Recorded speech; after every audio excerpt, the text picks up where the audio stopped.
Ok, donc bon ben moi c'est Dimitri, alias Monsieur Bidouille. Je fais une chaîne de vulgarisation technique avec, on va dire, une spécialité sur le do-it-yourself. Donc on va dire plutôt un penchant do-it-yourself, tout ce qui est maker, hacker, un petit peu de libre, un petit peu d'open source, mais aussi j'aborde des sujets un peu plus euh, des choses un petit peu plus globales, hein, comme la transition énergétique, l'obsolescence programmée, toutes les questions d'informatique aussi. Là en ce moment, enfin récemment, j'ai fait une vidéo par exemple sur le chiffrement. Voilà, donc c'est une chaîne qui est assez vaste au niveau de sa thématique. Au début, j'étais vraiment sur le do-it-yourself, et maintenant, j'ouvre en fait sur d'autres sujets qui sont, on va dire, plus ou moins connexes en fait avec ce milieu. Et j'ai deux formats en ce moment. Le premier format, c'est Monsieur Bidouille, qui est vraiment le format phare qui sort une fois par mois et qui sont des vidéos, on va dire, plutôt travaillées. Et là, j'ai fait, il n'y a pas très longtemps, j'ai commencé un autre format qui est le format hors série, qui est plutôt vraiment un format vlog, on va dire, plus classique avec beaucoup moins de montage et voilà, qui est moins long à faire. Ça me permet de faire plus de contenu. Euh, Sinon, voilà, donc je suis pas vraiment. Enfin, quand je parle de do it yourself, je suis pas vraiment sur le tuto d'expliquer comment faire certaines choses de manière concrète. C'est plutôt aborder les choses de manière globale. Typiquement, l'impression 3D, la découpe laser, comment ça fonctionne, quel est l'intérêt du truc. Ou alors, je vais parler par exemple du piratage des objets avec la fameuse imprimante 3D. Voilà, est-ce qu'on peut pirater des objets ou pas? Donc voilà, je réponds à ce genre de questions. Ou par exemple sur la transition énergétique, là, j'ai fait le choix euh, d'imaginer en fait comment, en étant citoyen et avec les sources qu'on peut trouver, qu'est-ce qu'on peut tirer de ça. Est-ce qu'on peut vraiment faire une transition énergétique? Et donc j'ai essayé de faire une vidéo où je vulgarise un rapport public qui est le rapport de l'ADEME, et j'essaye comment dire, voilà, de montrer aux gens en tant que citoyen quand même qu'on peut aller assez loin et on peut comprendre pas mal de choses. Et donc du coup aussi j'essaye de transmettre ce que j'ai appris aux autres, etc. Donc voilà. Pourquoi je fais cette chaîne? C'est une bonne question. Au départ, c'était vraiment parce que je pensais qu'il y avait un lien entre les makers. Donc ceux qui, les makers, c'est vraiment, on va dire les nouveaux bricoleurs, on va dire du 21e siècle, on va dire pour simplifier énormément. On va dire c'est les bricoleurs qui ont accès à des outils qui leur permettent d'automatiser certaines tâches, notamment avec des cartes électroniques et des choses comme ça. Et maintenant qui commencent à utiliser des machines numériques comme des imprimantes 3D, etc. Et au départ, j'ai fait ma chaîne parce que je pensais qu'il y avait un lien entre les vidéastes amateurs qui se développaient sur YouTube et les makers qui commençaient à se développer. Et je pensais que enfin, en fait, c'est un peu on est un peu sur la même chose, c'est-à-dire bah, il y a la question de savoir comment vivre vraiment de ces vidéos.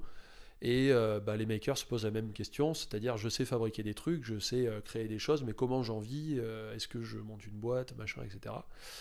Et donc je me disais, voilà, c'est assez intéressant. Et puis aussi, je me suis rendu compte qu'au niveau francophone, bah, il y avait personne qui expliquait comment on expliquait une imprimante 3D, qu'est-ce que c'était un Fab Lab, des choses comme ça. Donc du coup, bon, bah voilà, je me suis dit, allez, tiens, on va tenter. Puis ça m'a super plu. Donc du coup, j'ai continué. Et progressivement, bon, parce que bon, j'ai un background un peu particulier, j'ai un BTS électrotechnique et j'ai un master de sociologie. Donc du coup, j'ai mon petit côté socio qui est revenu à la charge et qui me dit, ah ouais, mais en fait, tu peux aborder les choses aussi d'un petit peu d'un point de vue de la société, qu'est-ce que ça apporte, etc. Et donc progressivement, bah, j'ai commencé à déborder de mon sujet de base et puis j'ai commencé à parler de transition énergétique, de hack, de qu'est-ce que c'est le libre et l'open source, etc. Et en fait, j'essaye de montrer que le monde des makers, le monde du do-it-yourself, etc., c'est pas juste des mecs dans le garage qui font des trucs comme ça, mais qu'on peut vraiment avoir, on va dire, un impact et on peut vraiment travailler sur des choses qui ont vraiment un intérêt pour la société au sens large. C'est-à-dire aborder des questions et travailler sur des questions qui dépassent simplement le cercle, on va dire, des gens qui fabriquent des trucs dans leur garage.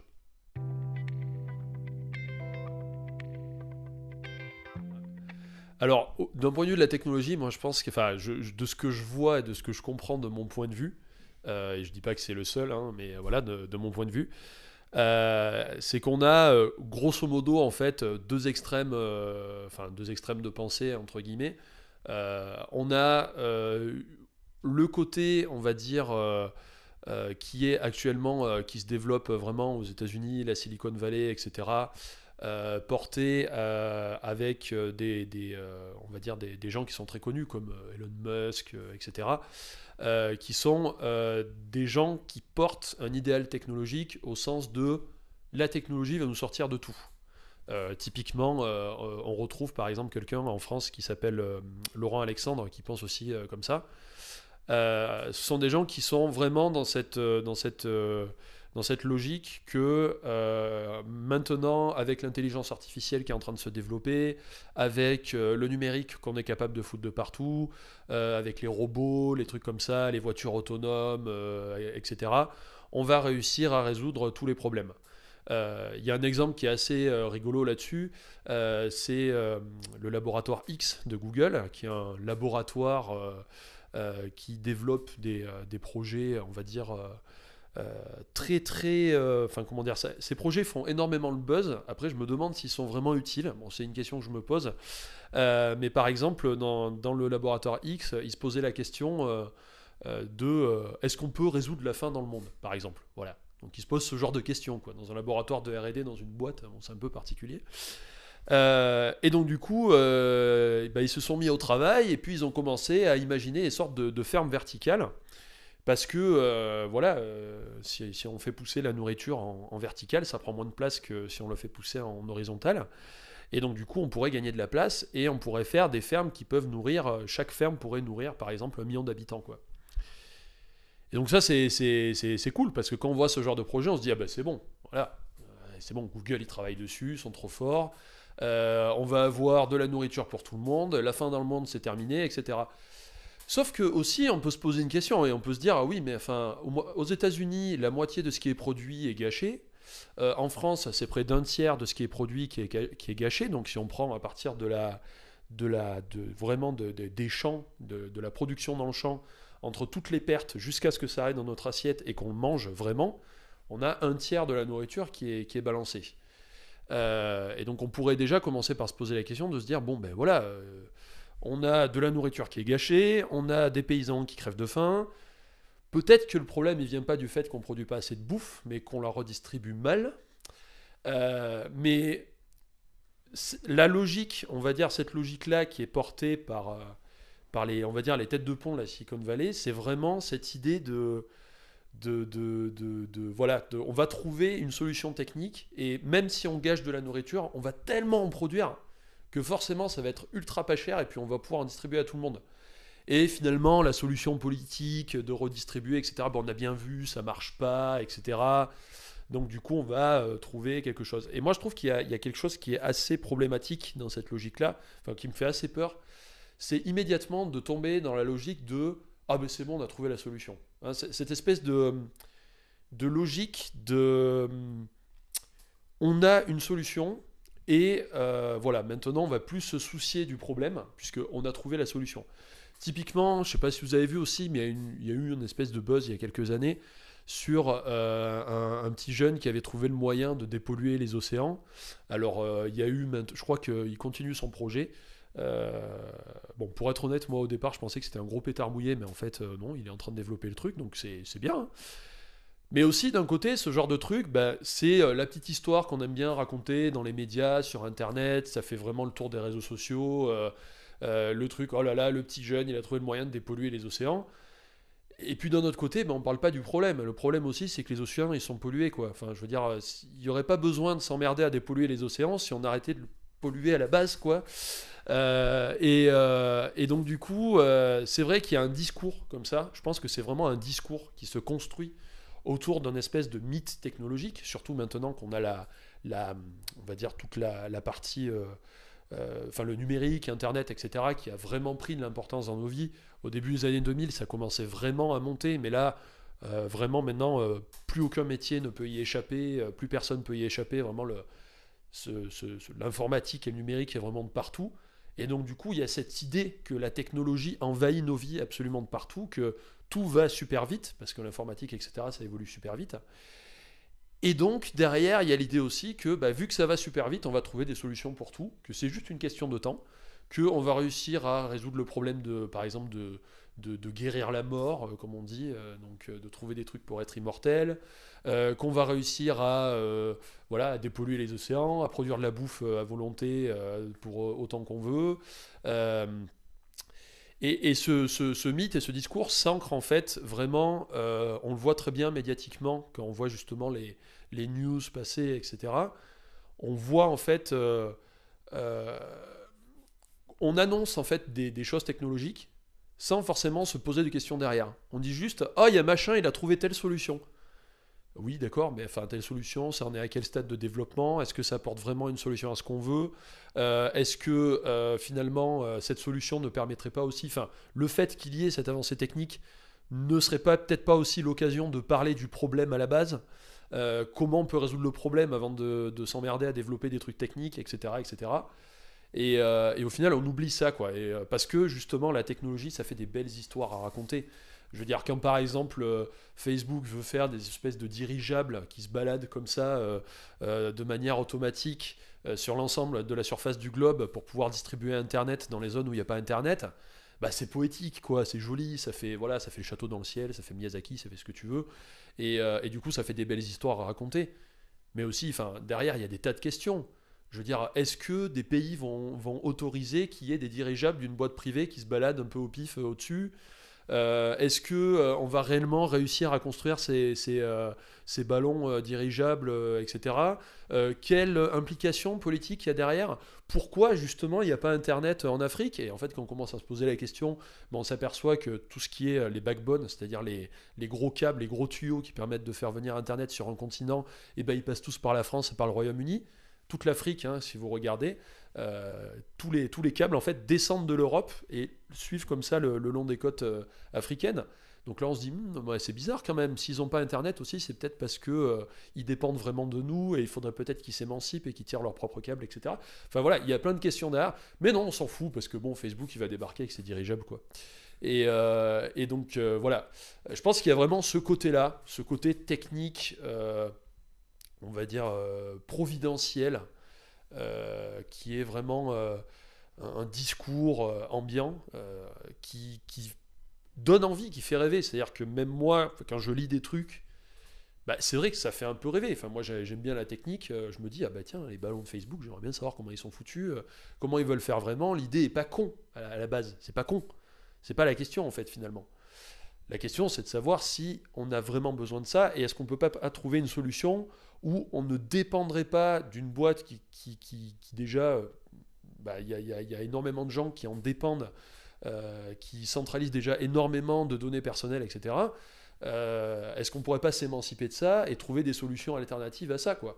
Voire même peut-être développer des ballons dirigeables, je sais pas, open source, gérés par les gens sur lesquels ils sont connectés, enfin bref. Bon, là, je pars un peu loin là, mais bah, le deuxième point de vue qui est bon l'extrême de ça, forcément, c'est de se dire que la technique c'est le problème et de voir en fait dans comment dire la technologie quelque chose qui aurait une sorte de volonté propre et qui aurait tendance à plus elle se développe, plus elle nous nuit quoi, en fait. Et c'est marrant parce que en fait c'est le même point de vue des deux côtés, c'est-à-dire qu'en gros la technologie, ça serait quelque chose qui apporterait un plus à la société et ce qui permettrait à la société de se développer. Soit dans un sens, c'est-à-dire ça va être trop bien, ça va résoudre tous nos problèmes, soit dans l'autre sens, oui, voilà, on est de plus en plus asservi par la technologie, le numérique, etc. etc. Cette thématique de l'asservissement, elle est pas du tout récente. Et par exemple, il y a un bouquin qui est très intéressant qui s'appelle Aux sources de l'utopie numérique de Fred Turner, qui est vraiment cool, où il explique par exemple que des étudiants dans les années 60-70 faisaient des manifestations devant les universités en disant nous ne sommes pas une carte perforée IBM. C'est-à-dire que déjà l'université américaine commençait à utiliser les ordinateurs pour ficher les étudiants et pour, on va dire, fluidifier l'administration. Et du coup, déjà, les étudiants commençaient à voir ça comme une sorte d'intrusion dans leur vie privée et de problème global. Euh, Et moi, je pense pas que la technologie change la société. Moi, je pense pas. Parce que déjà, la technologie vient de la société, hein, c'est-à-dire que, bon, jusqu'à preuve du contraire, c'est pas les extraterrestres qui ont inventé Internet c'est pas Dieu qui a donné comme ça le pouvoir de faire des puces en silicium aux humains. C'est vraiment un fruit de la société et je pense qu'il faut voir ça comme ça. Ce qui donne l'impression que la technologie tend à développer la société et à la pousser dans un sens, c'est que la technologie est un incroyable vecteur d'idées. C'est-à-dire qu'en gros, c'est un très très bon... comment on pourrait dire ça? C'est un très très bon... je sais plus le mot. C'est un... C'est pas un vecteur, c'est un médiateur. Voilà.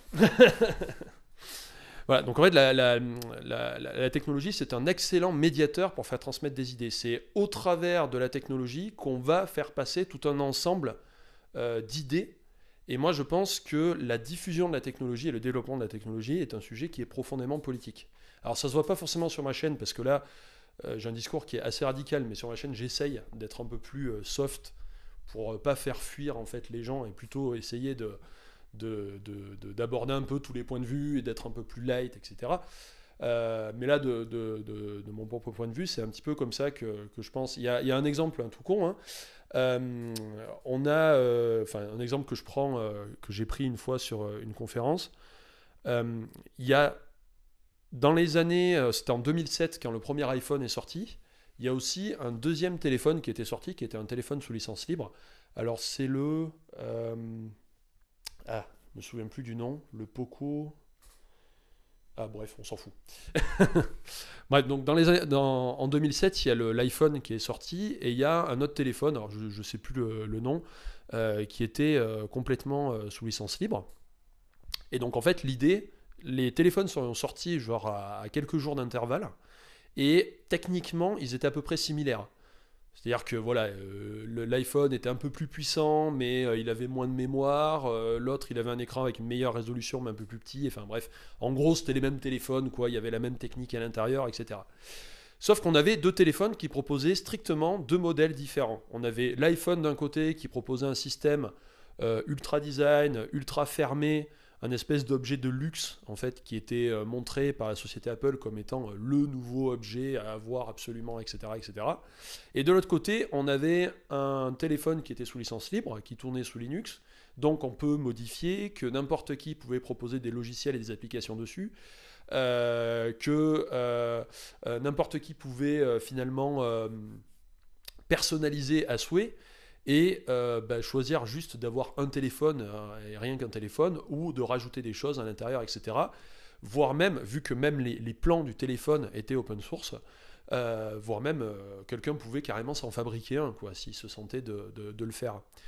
Et donc on voit très bien là qu'on a deux modèles avec la même technologie et si, bon bien sûr on connaît la suite, hein, c'est vraiment l'iPhone qui s'est développé, mais si c'était le téléphone sous licence libre qui s'était développé, bon, ils partaient avec un net désavantage, c'est-à-dire qu'ils n'avaient pas le marketing de leur côté, quoi. Donc voilà, forcément, c'était perdu d'avance, mais en tout cas, c'était bien essayé. Il y a toujours des téléphones d'ailleurs sous licence libre qui sortent régulièrement.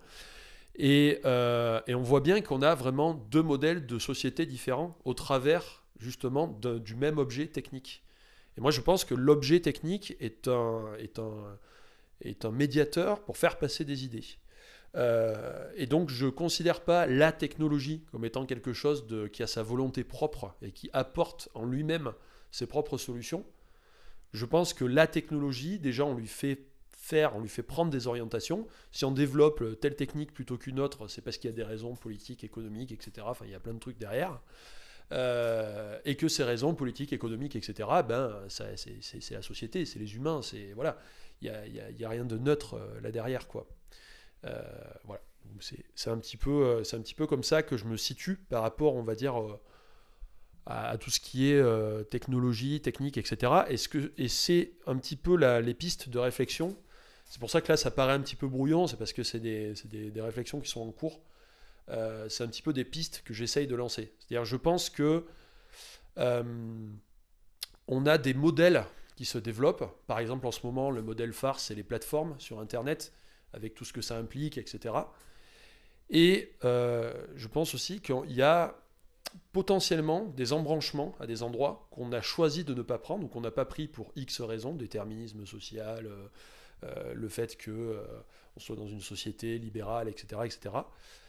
Et à mon avis, moi, ce que j'essaye de faire dans ma chaîne, on va dire le sens profond, on va dire du travail que j'essaye de faire, c'est d'explorer ces potentiels embranchements. C'est-à-dire quelles, quelles choses on peut faire, quelles alternatives on peut faire avec la technologie, comment on peut se servir d'une technologie autrement.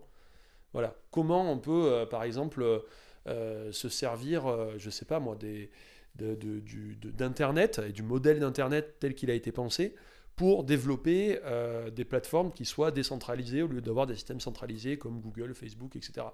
Voilà. Donc j'essaye d'explorer ça et j'essaye de trouver comme ça des petites fenêtres, des petites ouvertures et de regarder dedans et de dire bah, regarde comment ça pourrait être si on développait les choses autrement, si on imaginait les choses autrement. Voilà, donc c'est un petit peu l'objectif que j'ai. Et c'est un petit peu comme ça que j'essaie de construire mon discours. Donc pour l'instant, il est en cours de construction, c'est pour ça que c'est un peu le bordel.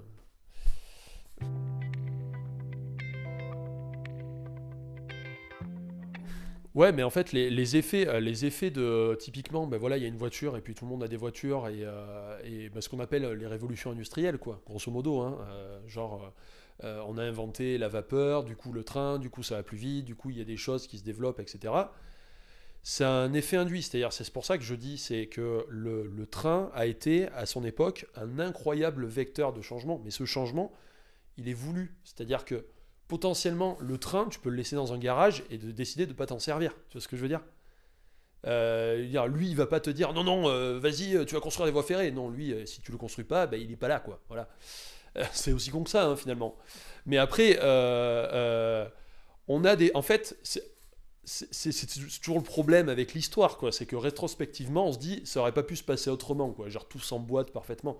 Mais en fait, quand tu regardes ensuite ce qui aurait pu se passer autrement, les choses qui auraient pu se passer de manière alternative, typiquement, un exemple tout con, hein, c'est Internet. Internet, plus je me penche sur le sujet, et plus je me dis, mais c'est incroyable que ce truc existe. Ça aurait pas dû exister, quoi. Ce qui aurait dû exister, c'était le Minitel. Mais clairement. Le Minitel s'est fait poutrer par Internet, mais le modèle du Minitel, c'était quoi? C'était un système centralisé.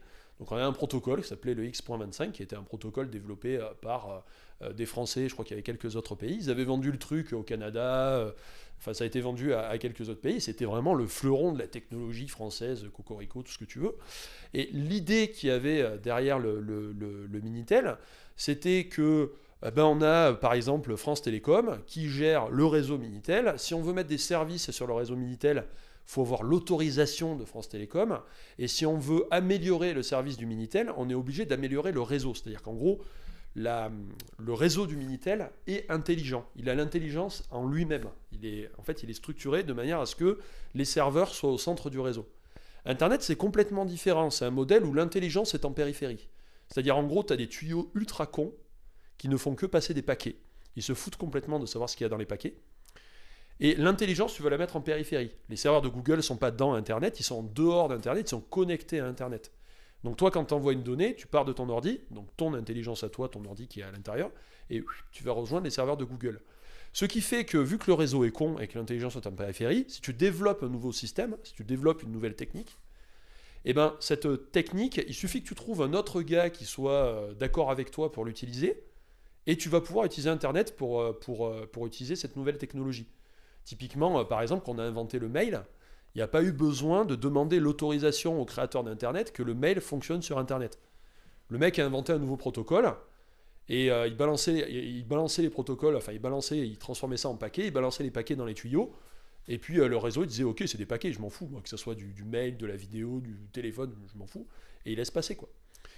Et donc du coup, on avait vraiment, dans les années 90, il y a vraiment eu deux modèles. Il y a eu le modèle du Minitel, et il y avait d'autres boîtes qui développaient ça, qui étaient basées sur un modèle centralisé, où il y avait vraiment cette idée que on va contrôler, entre guillemets, parce que le réseau centralisé, le modèle Minitel, c'est le contrôle. Et d'ailleurs, il y a une anecdote qui est assez intéressante là-dessus, c'est qu'il y a un Français qui avait développé et qui a été le premier à inventer le système de paquets, justement, cette idée de découper l'information en morceaux, de la mettre dans des paquets et d'envoyer des paquets dans les tuyaux. Et ben c'est un Français qui a inventé ça et il a proposé aux télécoms, il a dit, moi ce que je vous propose, c'est un réseau qui va s'appeler Cyclade, et qui va être un réseau qui était comme ARPANET, qui était en train de se développer aux États-Unis, c'est-à-dire un réseau à commutation de paquets. Si, et alors là, c'est là où tu as les boules quand tu lis ça, mais si France Télécom ou le ministère des Communications, etc., avait pris la décision d'utiliser Cyclade plutôt que Minitel, ben, ça aurait été la France qui aurait été pionnière en Internet, en fait. Voilà, donc c'est aussi con que ça. Et donc du coup, c'est là où tu vois en fait que, comment dire, tu as vraiment deux modèles, et après on peut passer des heures à expliquer le pourquoi du comment, et que c'était pas si évident que ça finalement, et que Cyclade peut-être que c'était pas un modèle génial, et bref, etc. Ce que je veux dire, c'est qu'il y a des moments, il y a des moments où comme ça, tu as des switches possibles, et que si le Minitel aurait pris la place, il aurait pu devenir aussi performant finalement qu'Internet à l'heure actuelle, hein, augmenter les débits, etc., etc. Simplement, il serait moins développé aussi vite, il y aurait eu beaucoup moins de services dessus, mais en même temps aussi, le Minitel, on trouvait ça super pratique, parce que bah, les services étaient très simples, c'était du pouce-bouton, voilà, tu vas commander ton billet de train, tu vas faire ça, tu vas faire ci. Et, euh, et voilà, donc tu avais vraiment ces deux modèles, et le modèle d'Internet s'est imposé pour d'autres raisons qui sont vraiment... Enfin, il y a quand même pas mal de concours de circonstances derrière, et il y a, comment dire, voilà, ça s'est goupillé en fait, on va dire, on a vraiment eu de la chance quoi. On a vraiment eu de la chance. Parce que dans le modèle du Minitel, tout ce qui est peer-to-peer, c'est impossible, tout ce qui est Bitcoin, c'est impossible, tout ce qui est, enfin je sais pas, tu développes ton petit site dans ton coin et tu es un petit peu bricoleur, tu sais faire un petit peu de code et tu développes des nouveaux protocoles, enfin des nouveaux trucs, des nouvelles idées, etc. Ben, c'est pas possible. Ça aurait été beaucoup plus restreint comme modèle. Et donc on serait vraiment sur des modèles économiques et des modèles de société qui seraient complètement différents à l'heure actuelle.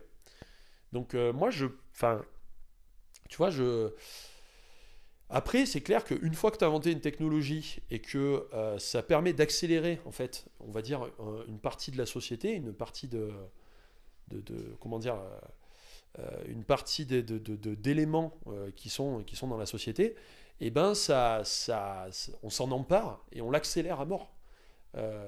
Typiquement, par exemple, si tu prends, je sais pas, tu m'arrêtes hein, si mais typiquement, si tu prends par exemple un truc que personne n'a vu venir avec le développement d'Internet, parce qu'au départ, quand même, c'était un truc d'université, etc., c'est le développement de l'amateur. C'est-à-dire, en gros, de la personne qui fait des trucs chez elle sans forcément être un professionnel. C'est-à-dire que très vite, sur Internet, tu as des énormes communautés qui sont créées, des forums, des trucs, des machins, et maintenant, tu trouves des forums de tout, quoi. Genre de la pêche, du modélisme, je sais pas quoi, de la photo, des machins, des bidules.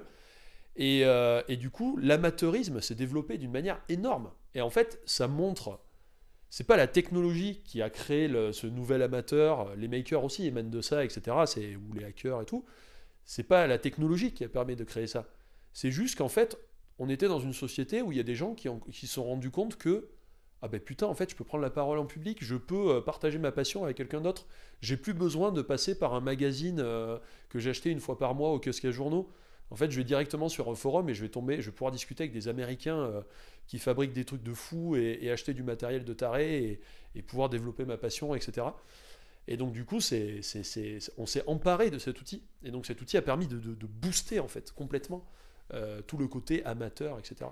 D'ailleurs, il y a un très bon bouquin là-dessus qui s'appelle Le Sacre de l'amateur de Patrice Flichy, qui est un sociologue qui travaille justement sur ces questions de l'amateurisme, etc.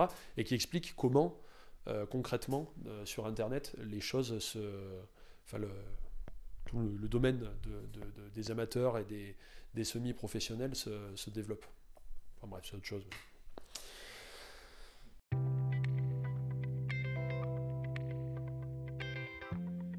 Ouais, la question de l'obsolescence, c'est vraiment un truc, moi je vois ça comme une sorte de phénomène qui est vraiment à la croisée de beaucoup de chemins et de beaucoup de choses.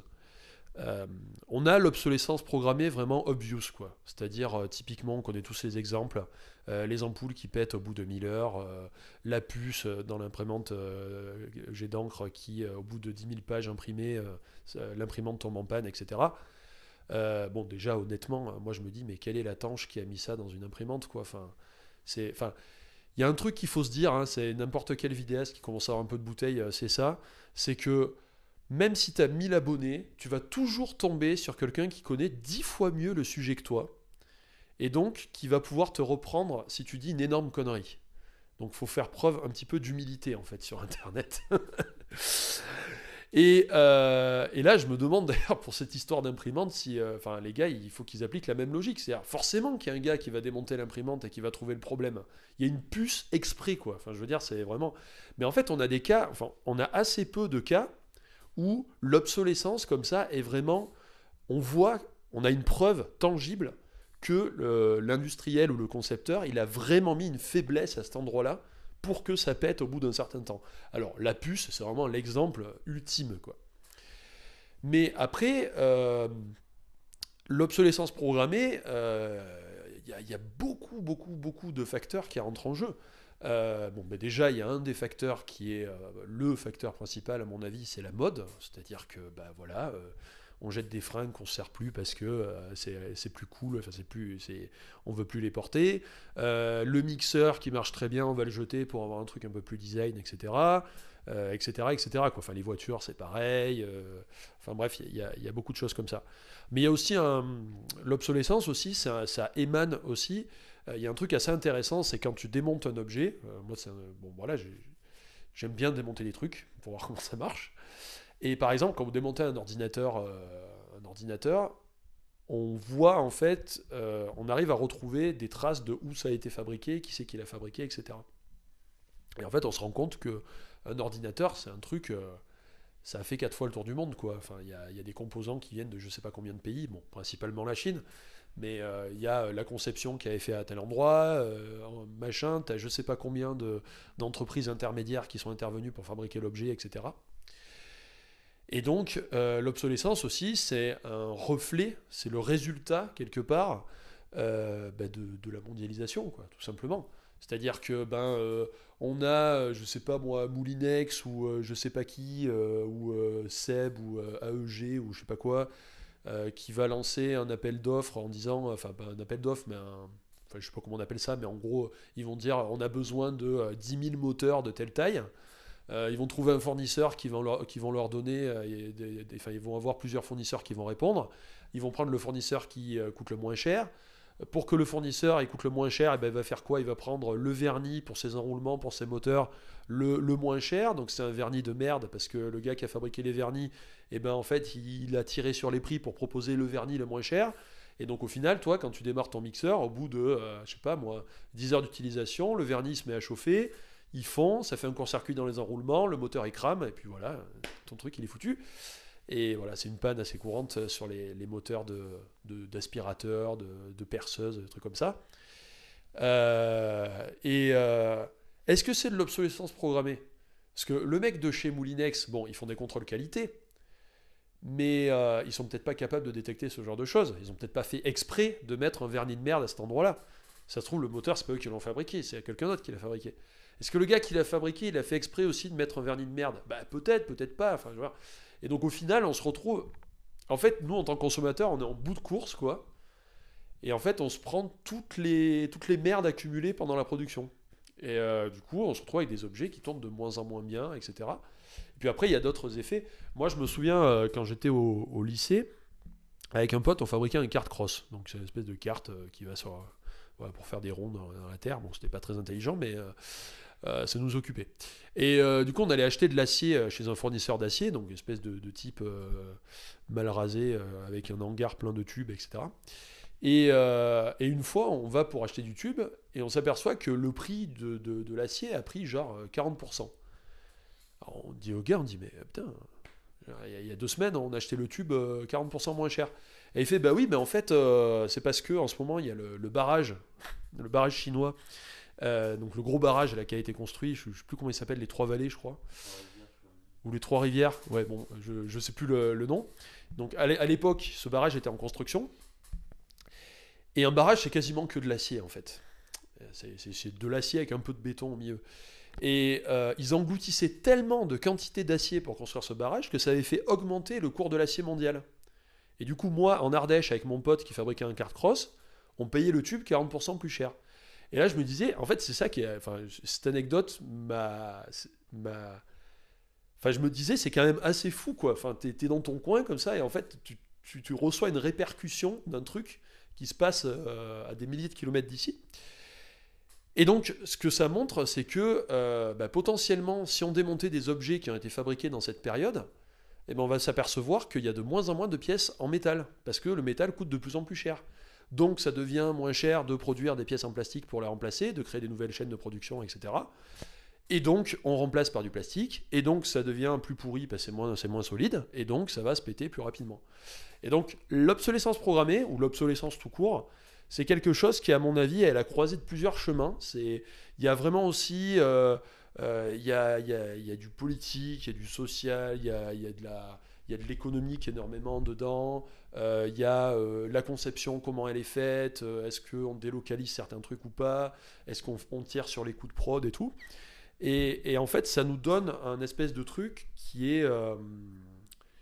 voilà, où tout se... Enfin, c'est vraiment le croisement de plusieurs trucs, quoi. Et donc c'est un sujet qui, à mon avis, est très compliqué, si on veut vraiment l'aborder... parce que je pense pas que réglementer en disant on va interdire certaines pratiques d'obsolescence, c'est très bien, mais je pense pas que ça va résoudre le problème des objets qui sont de plus en plus fragiles. Je pense que c'est beaucoup plus complexe que ça pour résoudre ce type de problème.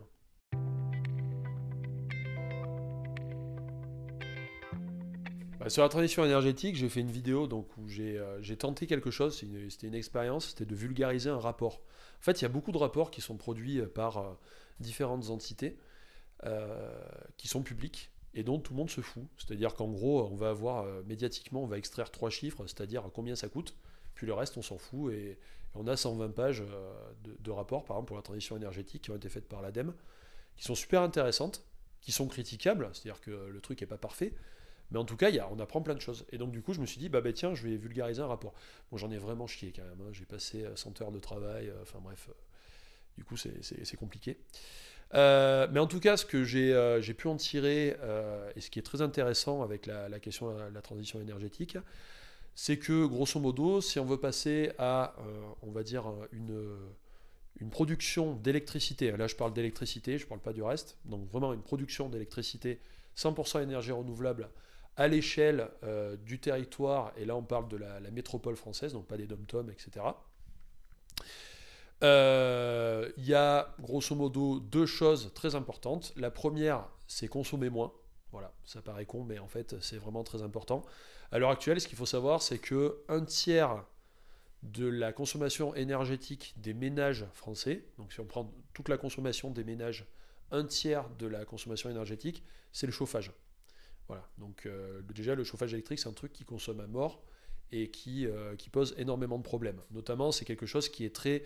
Il y a aussi un autre chiffre qui est assez intéressant, c'est que en hiver, vu que voilà, qu'on a des grandes vagues de froid, tout le monde va allumer le chauffage électrique en même temps, et donc on a des pics de consommation énergétique.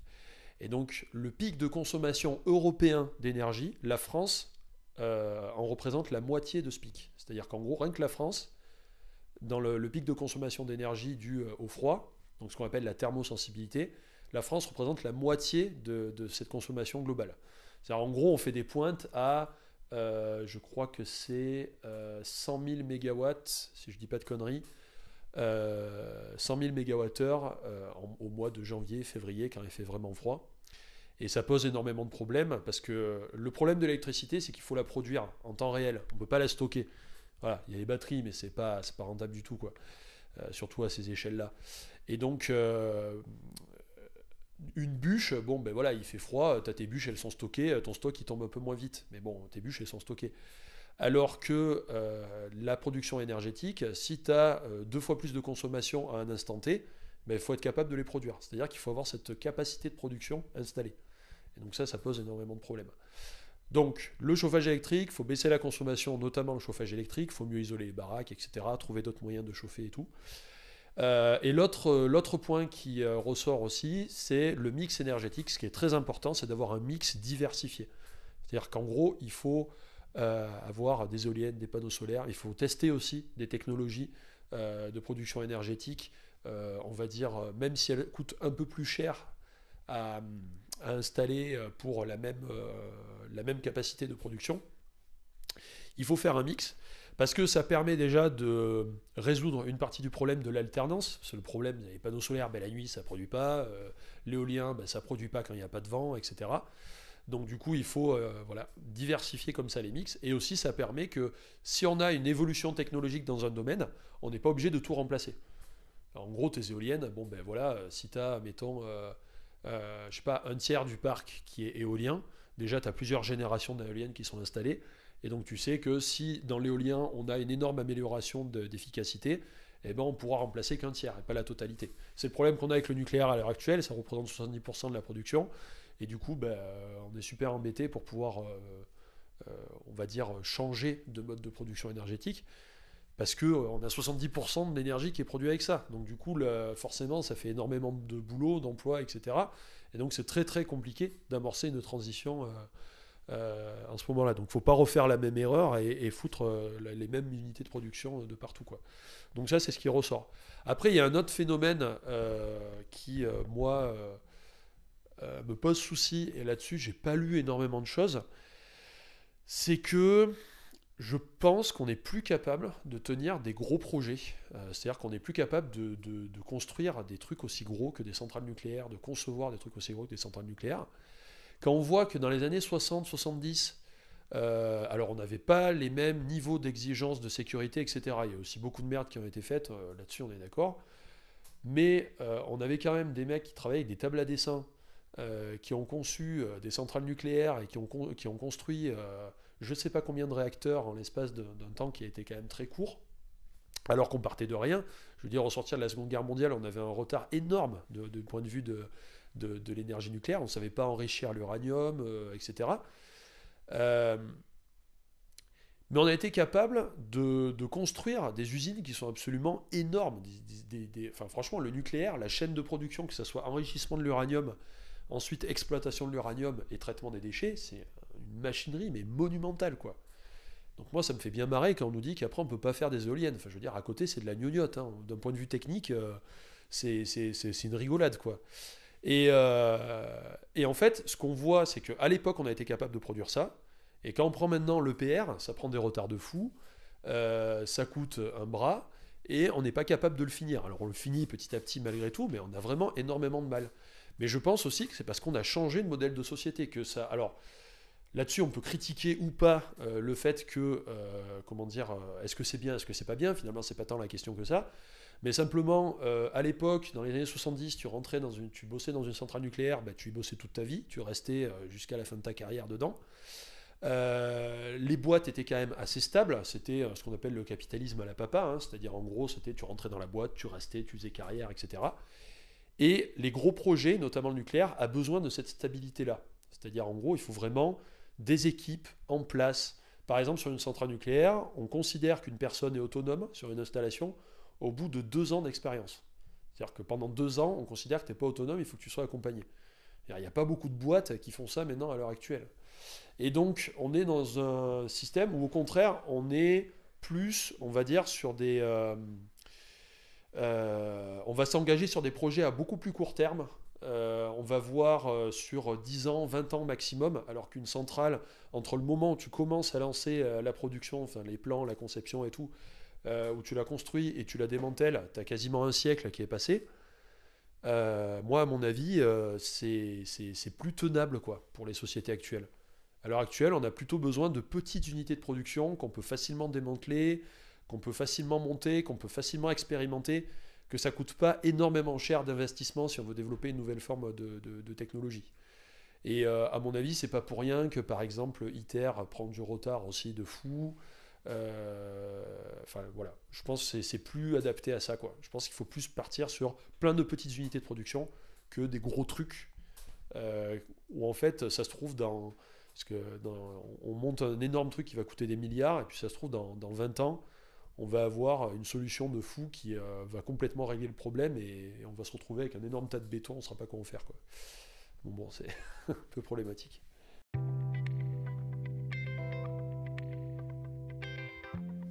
Moi, j'y crois pas trop. J'y crois pas trop parce que ITER, il va arriver après le déluge. C'est-à-dire qu'en gros, le niveau des mers aura monté, on sera tous dans la merde et le réchauffement climatique. Les mecs, seront, ouais, c'est bon, on a trouvé la solution. Voilà.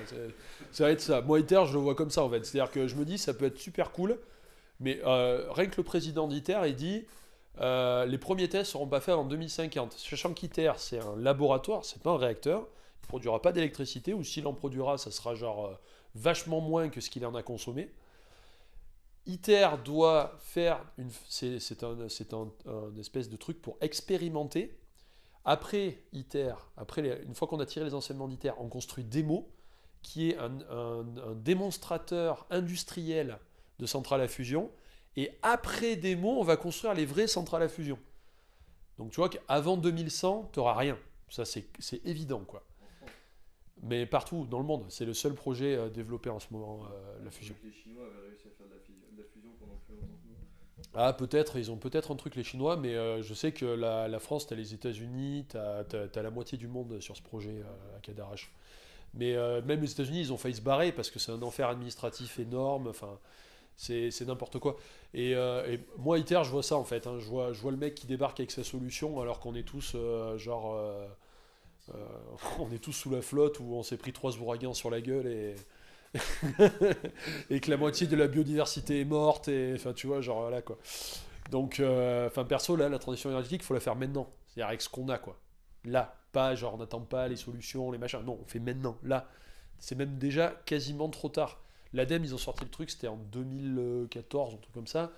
Et ils disaient pour 2050 c'est juste mais ça peut passer. Et donc on continue à rien foutre. Donc du coup maintenant ça va être 2060 puis 2070. Parce que les centrales, tu les arrêtes pas comme ça, hein. Il y a du taf, hein. Donc du coup, et surtout si tu veux bien le faire, parce que le problème à vouloir reporter comme ça l'arrêt de production des centrales nucléaires, c'est que au bout d'un moment, il va falloir les arrêter, il n'y aura pas le choix. Sauf que les politiques ne veulent pas porter cette responsabilité, donc ils filent la patate chaude à leurs successeurs à chaque fois. Et à la fin, ça va finir que ça va s'arrêter brutalement, ça va foutre des milliers de personnes au chôme nu, et ça va être une merde incroyable. Alors que si on fait ça doucement, on peut essayer d'éviter de se retrouver avec des déserts industriels. Parce que les déserts industriels, en France, il y en a quelques-uns et ça a pas mal traumatisé les populations. Et vu que les centrales, on les construit dans des coins paumés parce qu'on ne veut pas de cette merde à côté d'une grande ville, hein. Enfin, même s'il y en a une pas très loin de Lyon d'ailleurs. Et d'ailleurs, qu'il y a un mec, à l'époque de Fukushima, il y a un gars, je crois, du département qui avait dit que bah, si la centrale elle pétait, bah, on n'évacuerait pas Lyon, on peut pas. Voilà. Ça, c'est le petit cadeau bonus. Voilà. Salut. Bon, ben vous êtes dans la merde.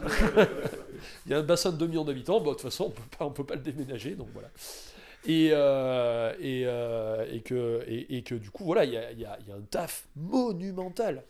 Faut savoir, enfin, moi, à Pierrelatte, par exemple, tu vas dans la vallée du Rhône à Pierrelatte, tout le monde a quelqu'un de sa famille qui travaille de près ou de loin dans le nucléaire. Donc, tu vires ça. Mais genre, c'est une merde, mais énorme dans le coin. Genre, t'as toute l'économie du coin qui se pète la gueule. Donc, eux, ils veulent pas. Ils veulent pas s'arrêter. Donc, il faut vraiment trouver des solutions pour progressivement arrêter, trouver, remplacer les trucs, redévelopper une économie locale. Il y a un taf de fou. Et là, en ce moment, on joue au con, quoi. Et ça m'énerve. Parce que plus tôt tu prends la décision de fermer les centrales, mieux tu peux amorcer et accompagner une transition correcte. Si tu reportes le truc, au bout d'un moment, en fait, tu vas dire non, mais là, en fait, ils sont vraiment pourris, les réacteurs, ça a failli péter, on va tout arrêter d'un coup. Et là, ben, parce que si on a une catastrophe nucléaire, pas forcément du Fukushima, mais genre, par exemple, je sais pas moi, une grosse fuite bien dégueulasse, c'est ce qui va se passer, hein, c'est qu'on va tout arrêter d'un coup. Et alors là, ça va vraiment poser des problèmes pour les populations locales, quoi.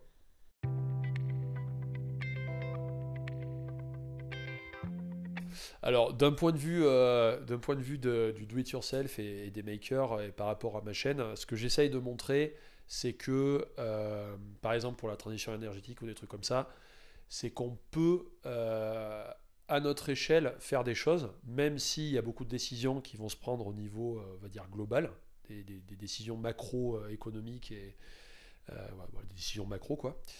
Je pense que là, au niveau local, déjà, on peut faire des trucs, par exemple, en imaginant des solutions pour fabriquer sa petite éolienne, réussir à stocker son énergie chez soi, trouver un moyen de se débarrasser du chauffage électrique ou de construire des trucs alternatifs. Je sais que par exemple, il y a des gars qui ont construit, c'est un truc qui s'appelle Citoyen Capteur. Ils avaient construit un capteur de pollution que tu pouvais fabriquer toi-même, t'installer ça chez toi, et en fait, il y a une carte qui va récupérer tous les relevés de tous les capteurs qui sont géolocalisés, et du coup, ça permet d'avoir une carte de la pollution de l'air qui soit complètement citoyenne et qui échappe en fait à tout contrôle, comme par exemple à Fukushima pendant la catastrophe. Il y a eu aussi un réseau de compteurs GGR qui a été fait par des hackers pour justement avoir un véritable relevé de la radioactivité locale au lieu de passer par des communiqués officiels. Toutes ces solutions-là, l'open source en fait et le libre apportent un levier. Donc le libre, c'est quoi? C'est très simple, c'est je donne la recette. Voilà. Donc, globalement, si on simplifie, c'est ça. C'est-à-dire, j'ai fabriqué mon capteur, j'ai trouvé une solution pour fabriquer une éolienne. Je sais pas, un nouveau matériau que j'utilise ou un truc comme ça. Et ben, je vais partager cette solution. À l'heure actuelle, il y a beaucoup de choses qui existent sur Internet. Je pense par exemple à des plateformes comme Wikifab, qui est une super plateforme française où on peut documenter des projets de construction. Après, on a des plateformes un peu plus globales en anglais, comme Thingiverse, Instructable, où après on va retrouver Hackaday, on va retrouver aussi Open Source Ecology, des trucs comme ça, qui sont en fait des plateformes où on va partager des trucs et astuces, des tips, des solutions de construction, etc., pour gérer son énergie, pour produire, mais aussi pour fabriquer des trucs typiquement. Enfin, il y a de tout sur ces plateformes. Il y a aussi des grille-pains qui te grillent la tronche de Jésus sur des tranches de pain de mie. Donc voilà.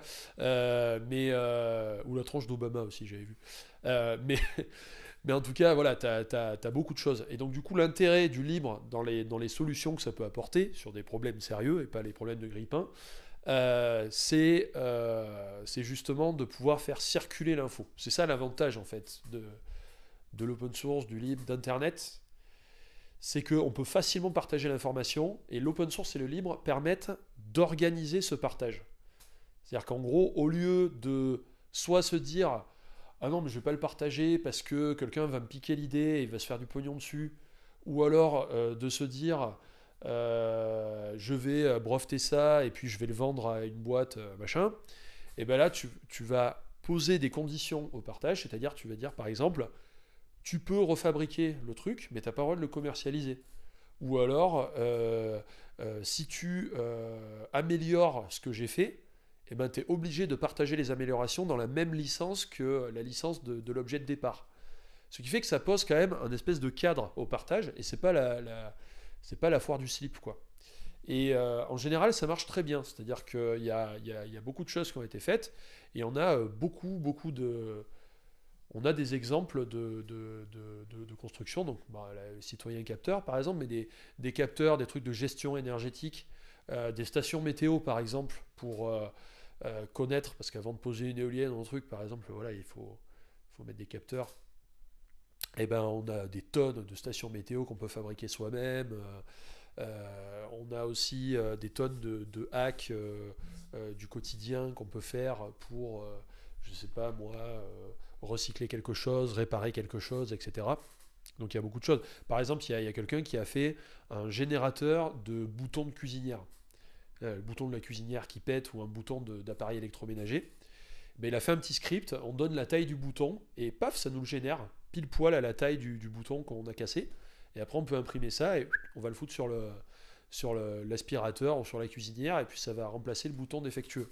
Voilà, donc ça, des idées comme ça, il y en a plein. Il y a aussi un site qui s'appelle Comment réparer, par exemple, aussi, où il y a pas mal de choses. Et que ce soit pour la réparation, que ce soit pour l'énergie, etc. Et après, on a aussi des projets citoyens. Je pense par exemple à Daisy, qui est portée par la Mine, qui est une association qui est juste qui est à Lyon, qui est là, qui a un compteur d'échange énergétique. Donc c'est un compteur qui va partager l'énergie sur le réseau en utilisant un système de blockchain. Donc c'est un petit peu particulier, mais c'est un projet qui est collectif, qui est open source, qui est même sous licence libre, et auquel tout le monde peut participer. Il suffit de contacter les gens et puis de se taper l'incruste dans la communauté. Et donc ça aussi c'est très intéressant. C'est-à-dire qu'on a les projets perso qui sont partagés, qui peuvent faire tâche d'huile et puis que d'autres peuvent utiliser. Et on a aussi les projets, on va dire, communautaires, où là on va carrément porter un truc plus gros, plus conséquent. Et on va pouvoir comme ça apporter des solutions. Donc il y a pas mal de choses qui sont faisables, on va dire. Bah, après on a parlé donc là j'ai parlé des communautés, on va dire, numériques. Et après, maintenant, ce qui se passe aussi depuis maintenant quelques années, c'est une réincarnation d'un lieu numérique en un lieu physique. Un lieu, c'est quoi? On pourrait définir le terme lieu comme un endroit où les distances n'ont pas d'importance. Et donc si on commence à définir un lieu comme ça, bah on a le lieu physique, là on est dans un lieu, donc les distances n'ont pas d'importance, on peut directement discuter, donc le physique. Mais sur Internet, on a aussi des lieux. Un forum, c'est un lieu. Parce que peu importe où je suis, je peux communiquer. Et donc on a deux types de lieux maintenant qui sont développés. Donc on a les forums, les lieux, on va dire, les espaces numériques qui sont développés sur Internet. Et depuis un certain temps, on a un retour au physique qui est en train de s'opérer, c'est-à-dire que on a aussi des lieux physiques qui se sont recréés et qui reprennent un petit peu les codes des communautés qu'on retrouve sur les lieux numériques. Et ces lieux, c'est ce qu'on appelle, alors c'est la grande famille de ce qu'on appelle les tiers-lieux. Et dedans, on va avoir les Fab Labs, les Hackerspace, les Makerspace, les Biohack Labs, enfin bref, il y a des labs quelque chose, il y en a quelques-uns. C'est un peu comme les styles de musique, quoi, chacun a le sien, voilà. Et donc du coup, ces espaces-là, c'est quoi? Bah, c'est des espaces ouverts où en général on peut venir soit développer un projet perso, machin, pour voilà, on veut de l'aide et donc du coup on vient et on essaye de trouver de l'aide sur son projet. Soit on vient filer des coups de main aux autres, soit aussi on vient pour boire de la bière, hein, ça marche aussi. L'idée du lieu, l'idée de ces lieux, c'est qu'il y a une communauté, qu'il y a une certaine forme d'horizontalité dans les échanges. Donc le but, c'est pas de mettre plus en avant certains projets que d'autres, enfin de prioriser en fait l'ordre des passages. Et c'est aussi que si je viens trouver de l'aide sur un projet, eh ben, je vais faire une sorte d'échange. C'est-à-dire que si la communauté m'aide, je lui rends aussi ça. Alors ça peut être sous différentes formes, hein. Ça peut être soit je vais filer des coups de main aux autres par rapport à ce que je sais, soit bah, tiens je vais faire, je sais pas moi, je vais aider quand l'atelier aura besoin d'un coup de main pour passer un coup de peinture, bah, je vais venir filer un coup de main, soit je vais faire un don et je vais filer un peu de thunes, etc., ou je vais donner du matériel dont je me sers pas et tout. Et donc on commence à avoir beaucoup de lieux comme ça, où on a des ateliers, c'est un peu le joyeux bordel, il y a des gens qui viennent fabriquer des trucs, etc. Et ça permet aussi de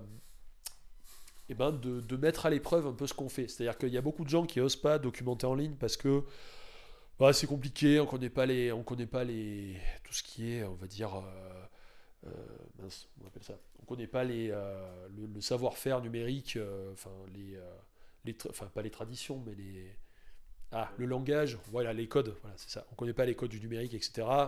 Donc on a peur de passer un peu pour je sais pas quoi, et donc on n'ose pas documenter et tout.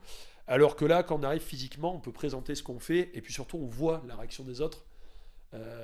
Puis en général, les réactions des autres sont déjà beaucoup plus cool en vrai qu'en ligne. Quelqu'un va pas dire oh c'est nul à chier comme ça quoi. Enfin, voilà, il va être plus cool, il va être plus sympa, etc.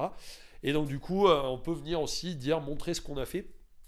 Et avoir des gens qui disent ah ouais c'est super sympa mais vas-y moi j'ai une idée si tu veux on améliore etc, ou ah ouais non mais ça tu devrais vraiment le documenter en ligne parce que ça va être utile, ou alors si tu veux je te file le contact de quelqu'un qui travaille aussi sur le même sujet que toi et puis potentiellement tu pourrais bosser avec lui ou faire un truc ensemble et tout. Et donc du coup c'est comme ça qu'il y a des choses qui se développent, donc c'est intimement lié en fait, les communautés du web et ces communautés physiques sont assez liées entre elles. On a un lien qui est fait entre les deux quoi.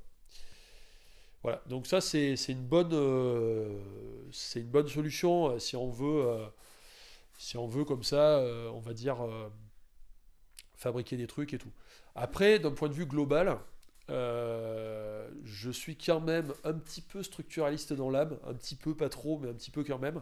C'est-à-dire, je pense que les effets taches d'huile, c'est bien. Les expérimentations, c'est super cool.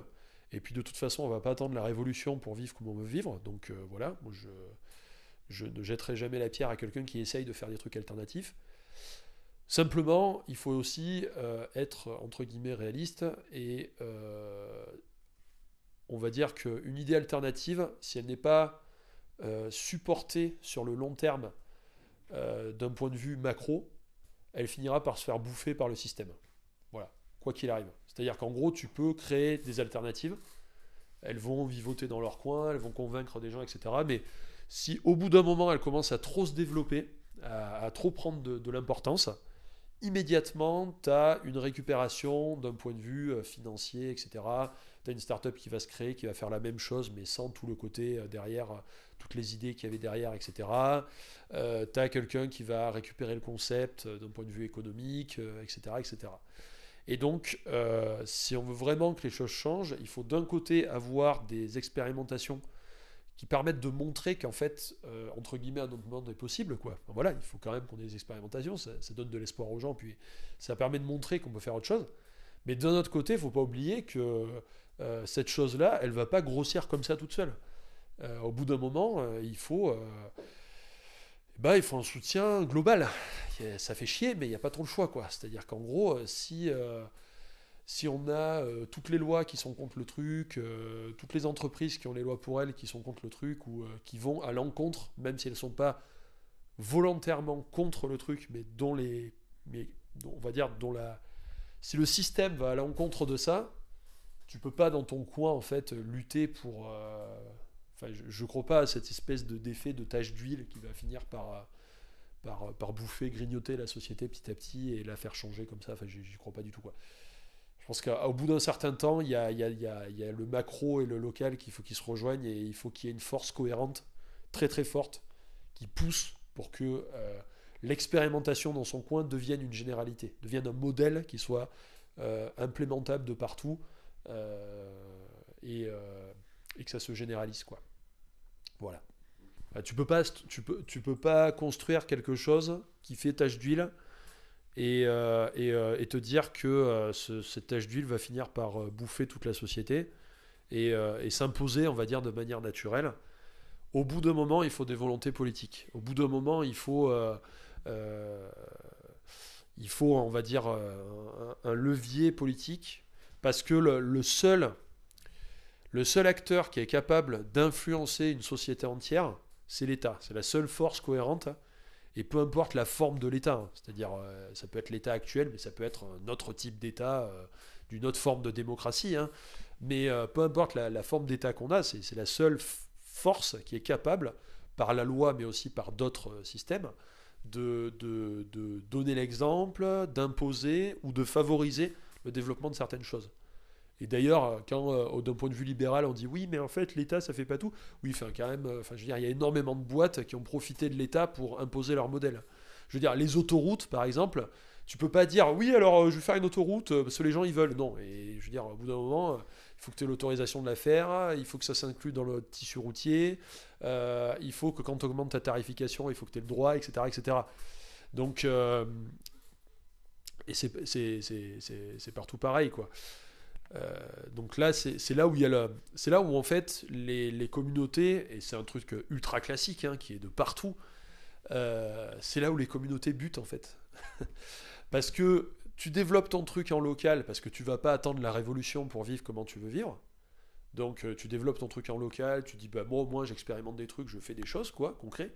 Et là-dessus, moi je suis complètement en phase, parce que je vais pas bosser au McDo en attendant que le grand soir, quoi. Enfin voilà.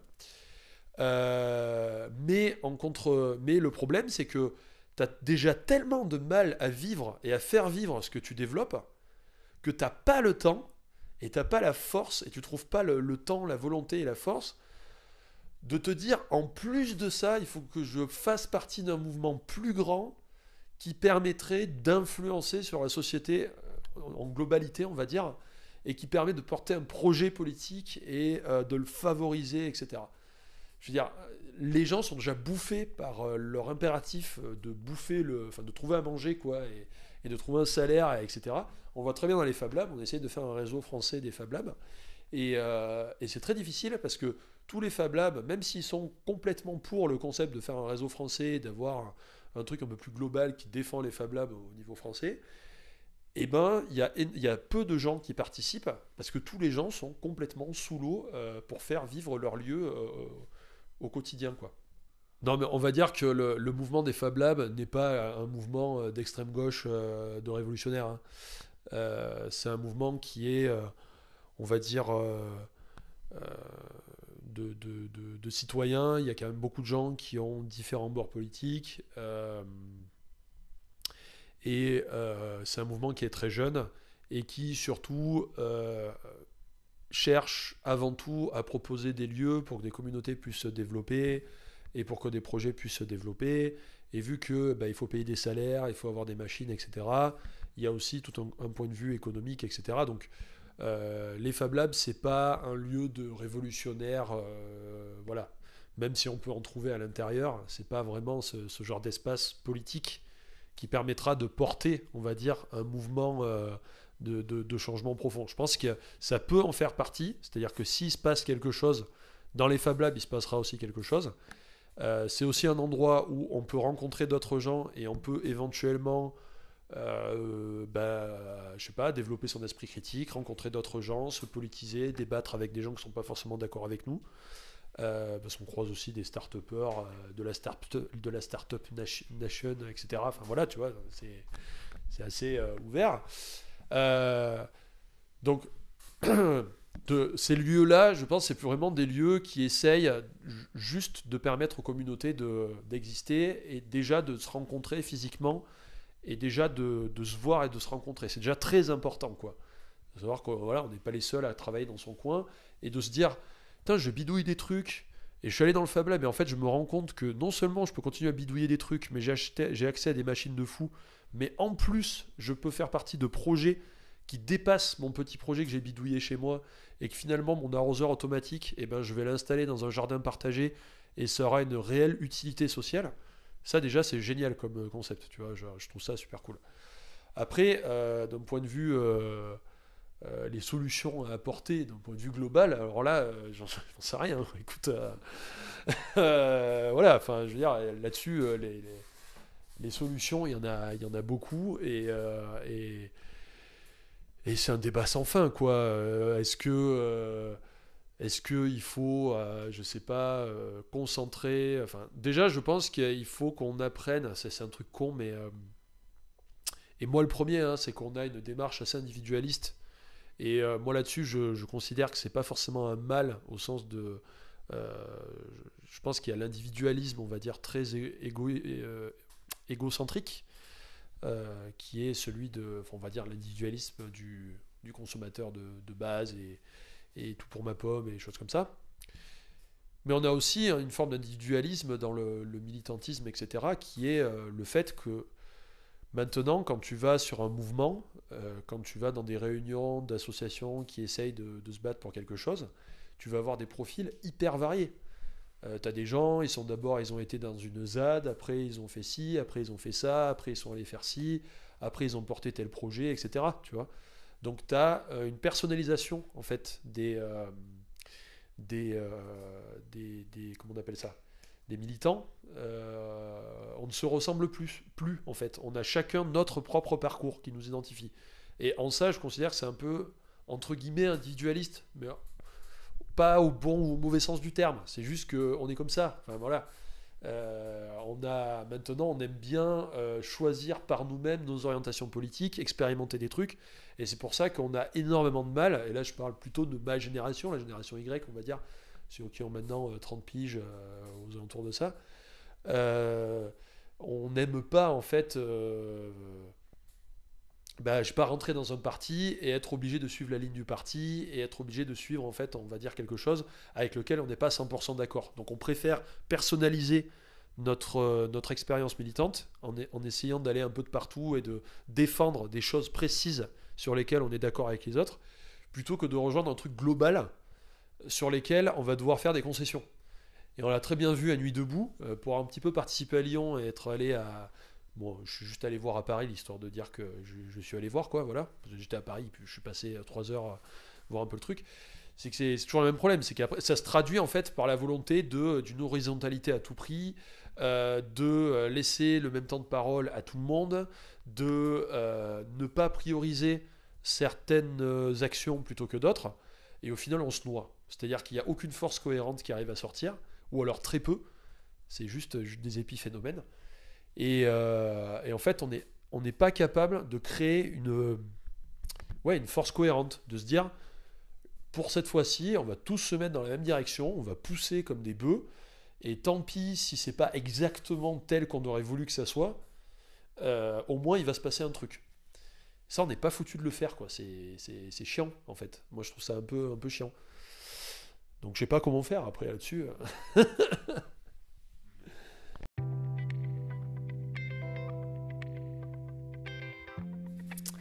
Alors, je peux pas te dire comment ça va se passer, parce que je déteste les prophètes. En général, ils se trompent tout le temps. Mais, enfin, comment je veux dire? Est-ce que je suis optimiste? Est-ce que je suis pessimiste? J'en sais rien. J'essaye d'être optimiste, mais j'ai toujours un petit côté, tu vois, le petit côté de putain, merde, on fait vraiment de la merde et tout. Je veux dire, enfin bref, quand tu vois. Enfin, bon, après, c'est l'effet Twitter, ça, donc voilà. Mais bref. En dehors de l'effet Twitter, non, j'essaye quand même d'être optimiste et pour reprendre là, une phrase du journal Fakir de François Ruffin, c'est à la fin, c'est nous qu'on va gagner, quoi. Voilà. De toute façon, tu vois, quand t'es de gauche, t'as tellement l'habitude de perdre qu'au bout d'un moment, tu te dis que ouais, on finira par gagner au bout d'un moment, quoi. Sur un malentendu, ça peut passer, quoi. Euh, Ça, c'est pas le sens de la phrase. Enfin bref. Non, mais après, si en fait, si tu veux, c'est pas parce que je pense pas que il y a enfin, comment dire, que d'un coup tout le monde, enfin voilà, je crois pas à l'effet de révélation. C'est-à-dire, en gros, le GIEC, ça fait je sais pas combien de temps qu'il a prouvé par A plus B que c'était la merde au niveau climatique. Et c'est pas pour autant que les gens se sont remués le cul. Donc je crois pas à l'effet de révélation du genre. C'est pas parce que tu vas faire chialer un gamin à l'ONU que tout le monde est là. Ah ouais, ça y est. Enfin voilà, il y a que il y a que dans les Marvel que ça arrive ce genre de truc, quoi. Donc je crois pas à ça. Je crois que ça se fera que par ceux qui se bougent le cul. Et donc, je pense qu'il y a énormément de manières de se bouger le cul et déjà commencer par faire des choses. Et du coup, ma logique que j'applique, qui est une logique très maker, qui est très critiquable, on est d'accord, mais que moi, c'est un peu une logique que j'applique, c'est celui qui a raison, c'est celui qui se bouge le cul, quoi. Voilà, globalement, quoi. Voilà. Le truc, c'est que si on serait on va dire, dans un vrai système démocratique, euh, tout le monde pourrait se bouger le cul. Le problème à l'heure actuelle, c'est que c'est compliqué, ne serait-ce que de pouvoir se bouger le cul pour pouvoir faire quelque chose. Voilà. Bon, je me perds un peu dans ma réflexion. Mais bref, ouais, voilà. Donc globalement, voilà, dans le mouvement maker, la logique, c'est celui qui a raison, c'est celui qui fait. Alors c'est une logique qui a quand même assez de limites. Ouais, donc pour résumer sur la question, c'est y a-t-il encore de l'espoir et est-ce qu'on peut encore changer les choses? Ben, clairement, de toute façon, il faut qu'on soit capable au bout d'un moment, de s'organiser dans une sorte de force cohérente. Quelle forme va prendre cette force-là? Ben, j'en sais rien. Ça, faudra le déterminer. Mais à un moment, il va falloir se dire que d'une part, et pour reprendre un truc enfin, un état d'esprit purement maker, c'est celui qui fait, c'est celui qui a raison. C'est-à-dire que d'une part, à un moment, il va falloir se bouger le cul et il ne faudra pas venir chialer si d'autres se sont bougés le cul à notre place. C'est-à-dire qu'au bout d'un moment, il va falloir y aller, quoi. Vraiment. Genre, aller dans la rue, machin, vraiment pousser les trucs et faire des actions et que ça se fasse, quoi. Parce que, bon, voilà, des commentaires sur Twitter, ça va bien 30 secondes, mais c'est pas ça qui fait avancer les choses, quoi. Donc, déjà, il va falloir faire. Et, euh, et je pense que c'est possible. Je pense que c'est possible, ouais. Après, voilà, je suis plutôt optimiste là-dessus. Je pense que ça va se faire. Mais en tout cas, s'il y a un mouvement qui se fait, il se fera avec ceux qui se bougeront le cul. C'est-à-dire que ceux qui resteront chez eux, eh ben, ça se fera changer, quoi. Voilà, au bout d'un moment, il faut se le dire, quoi. Il y a... Voilà, quoi. Est-ce que tu es capable est-ce que tu capable de te bouger ou est-ce que t'es pas capable, enfin, ou est-ce que tu as la flemme ou t'as pas envie et tu as envie de rester sur Twitter à critiquer tout, quoi. Enfin, voilà.